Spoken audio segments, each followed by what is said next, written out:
Geopolitical analysis video. Thank you so much for the views, the new subscribers. Welcome on board.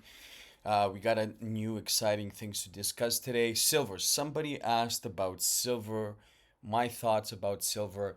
I hold silver coins and gold. I would never hold paper gold, silver derivatives, paper derivatives. You cannot trust what's going on. I was reading about the COMEX. How the COMEX always get revised in terms of the actual physical metals because there are a lot of data spoofing going on, a lot of things that are just dirty. It's one of the most manipulated markets, guys, and like anything, everything's rigged and manipulated. That's why you got to shuffle through a lot of dirt in order to find gold. Alrighty, so let's start with this. I'm on the monthly time frame, meaning that every candle constitutes monthly prices. The thing about silver is that there's more reflexivity, meaning there's more higher velocity, or higher velocity with silver. We've seen that if you look at the size of the green candles, they're often much bigger than the red candles, and that says a lot. And I do think that silver was a tremendous buy a few years ago, and it will be again. But at this point, what I'm seeing is in the chart is this long-term double top. Double tops are the most pernicious. You rarely see it pierce in any asset. We've seen that with Bitcoin. Bitcoin had a double top, and then it crumbled down. That was around the era of COVID. So here, what I'm seeing as a trader is that this movement, especially a double top, will always play out when there have been significant amount of months or years. You can't have a double top when it's very close to each other. Typically, that's a 1-2 move for higher.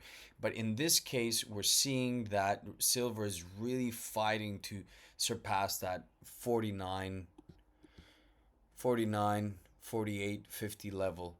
Okay, so what I do think is that this double top here is definitely going to signal is definitely going to signal lower prices. Now let's look at the Fibonacci. It's a lazy tool, but it does hold some merit, especially for uh, commodities and other stocks that have higher volume. I could see silver dropping. I mean, the 786 retracement is not that significant. I can see it coming to the golden zone here. 34. I know it sounds like a really, really, really low price, but I can see it coming back to these levels here. It needs to, if you want silver to go higher, it needs to drop. It really needs to drop. Look what happened here back in 2020, 21. It rallied much higher. It found resistance here in the previous years of 2014. I believe these are the levels of 2014. It had to come down. And look how it came down. It jumped up a little bit, consolidated up and down for a few years, and now we're seeing this blow off top. And I do think that we're in the super cycle commodity cycle. It's going to be a very interesting one because there's a capital rotation going from technology, from a lot of the bubbly stocks and companies into real assets because of the age of uncertainty that we have between countries and trade wars, etc., and currency devaluations. And I do believe that the US is trying to really make the dollar more of a regional play than a world play because there's a lot of weight that comes with that. But like the old foreign minister said of the U.S., our currency, your problem. Okay, so this is something that we need to always remember that the dollar will have a significant correlation with the precious metals still. De-dollarization hasn't begun. I know there's a lot of trade. I was reading how Europe and India, for the very first time, they're doing this swap, this currency swap outside of the dollars. So paying in euro, in rupees, etc.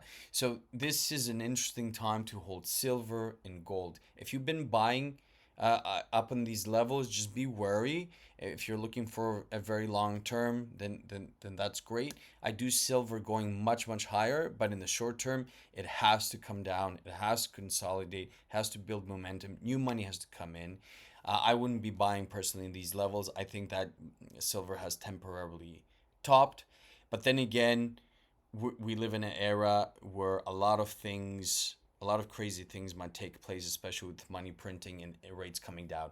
I think all eyes should be the BOJ, the Fed, the ECB in mid December. That's going to determine a lot of things. If they're cutting rates, we're going to see real assets rally.